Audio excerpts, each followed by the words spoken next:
Audio book शीर्षक ज्ञान का अंधेरा चेहरा, based on Dialectic of Enlightenment part. कल्पना कीजिए एक ऐसा दौर जहां इंसान पहले से ज्यादा समझदार है। नई मशीनें, नई खोजें, नई तकनीकें। पुराने समय में लोग बिजली की गड़गड़ाहट को देवताओं का क्रोध मानते थे। आज हम जानते हैं कि यह विज्ञान है। बादलों के टकराने से आवाज बनती है। यही है प्रबोधन या एनलाइटनमेंट, एक ऐसा विचार कि ज्ञान, विज्ञान और तर्क हमें आजाद बना देंगे। लेकिन अगर यही ज्ञान किसी दिन हमें गुलाम बना दे तो? अगर इंसान मशीनों का मालिक बनते बनते खुद मशीन जैसा हो जाए? यही चेतावनी हमें देती है डायलेक्टिक ऑफ एनलाइटनमेंट। भाग 1, प्रबोधन का सपना, 1 मिनट 1.5 मिनट। शुरुआत में एनलाइटनमेंट ने इंसानों को अंधविश्वास से निकाला। लोगों ने सवाल पूछना शुरू किया। बिजली क्यों चमकती है? बारिश कैसे होती है? बीमारी का असली कारण क्या है? विज्ञान ने जवाब दिए और इंसान ने महसूस किया इन पार्ट से पहनती। अगर हम दुनिया को समझ लें तो इसे नियंत्रित भी कर सकते हैं। और हुआ भी ऐसा। विमान ने आसमान जीता, दवाइयों ने मौत को रोका, इंटरनेट ने दुनिया को एक कमरे में ला दिया। ऐसा लगा जैसे इंसान ने प्रकृति पर विजय पा ली। लेकिन कहानी यहां खत्म नहीं होती। माथे भाग 2, आजादी से निर्भरता तक। हॉर्खहाइमर और अडोर्नो ने देखा कि जिस ज्ञान ने हमें आजाद किया वही हमें बांधने लगा। कैसे? एक उदाहरण समझिए। उदाहरण, कैलकुलेटर। पहले आप 20 कोंटे 15 दिमाग से निकाल लेते थे। आज कैलकुलेटर न हो तो आप रुक जाते हैं। कैलकुलेटर ने मदद की, लेकिन उसने आपके दिमाग की ताकत छीन ली। इसी तरह तकनीक हमें सुविधा देती है, धीरे धीरे हम उसी पर निर्भर हो जाते हैं और वह हमें नियंत्रित करने लगती है। आज हम मोबाइल खोने से ज्यादा सोचने की क्षमता खोने से नहीं डरते। क्या यह आजादी है या नया बंधन? भाग 3, पसंद आपकी नहीं, तय की हुई। 2 मिनट।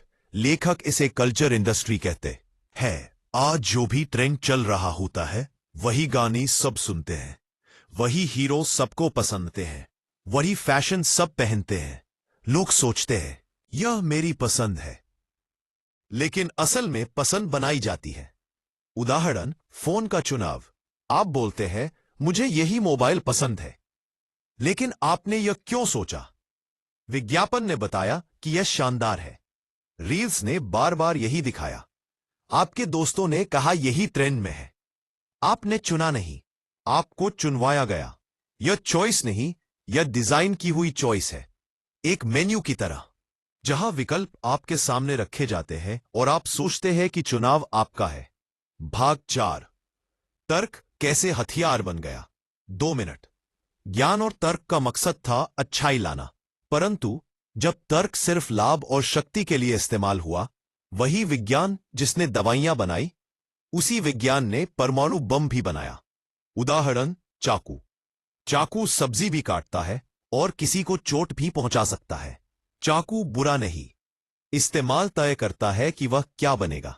इसी तरह रीजन यानी तर्क, अगर इंसानियत के लिए हो आजादी, अगर शक्ति के लिए हो नियंत्रण। आज इंसान को नंबरों में बदला जा रहा है। बच्चे मार्क्स, कर्मचारी सैलरी, सोशल मीडिया पर इंसान लाइक्स और फॉलोअर्स।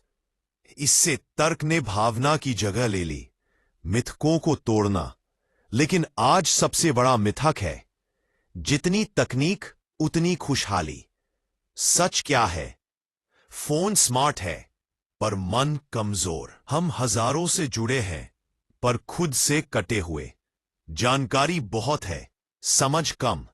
ज्ञान है पर बुद्धि नहीं। अनमिनट।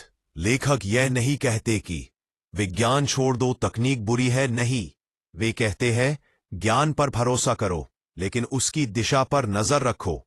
सच्चा प्रबोधन है खुद सोचना, सवाल करना, समझना कि हमें कौन और कैसे प्रभावित कर रहा है। तकनीक का उपयोग करना, उसका गुलाम नहीं बनना। आजादी वही है जहां चुनाव सच में आपका हो।